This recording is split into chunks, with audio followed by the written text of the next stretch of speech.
आज 7 एप्रिल जागतिक आरोग्य दिनाच्या आपणा सर्वांना शुभेच्छा। 7 एप्रिल 1948 रोजी पहिल्यांदा म्हणजे वर्ल्ड वॉर सेकंड जेव्हा संपत होतं त्या कालखंडामध्ये ही जागतिक आरोग्य संघटनेची स्थापना जिनिव्हामध्ये झाली। त्याचा उद्देश असा होता की सर्वांना आरोग्य मिळावे आणि सर्वांना आजारांविषयी माहिती मिळावी आणि सर्वांनी निरोगी राहावं यासाठी एक जागतिक संघटना असावी की जी जगातल्या सर्व हेल्थ अँड फॅमिली वेलफेअर म्हणजे आरोग्य मंत्रालय जी असतात सर्व देशांची आणि राज्यांची त्यांच्याशी ते कनेक्शन ठेवेल आणि त्यांच्या माध्यमातून ह्या सर्व योजना सर्वांपर्यंत पोहोचवता येतील।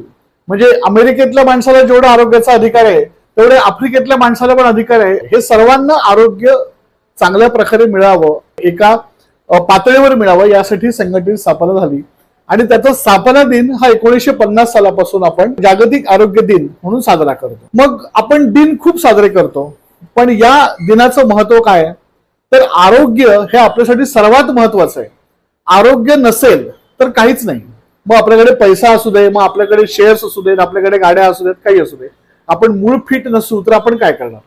म्हणून आरोग्य संघटनेने दरवर्षी एक थीम ठेवत या प्रकारचा दिन साजरा केलाय। तर यावर्षी त्यांनी health for all and science to everyone, सायन्सची जी प्रगती आहे ती प्रत्येकाला मिळावी अशा प्रकारचं थीम ठेवलंय।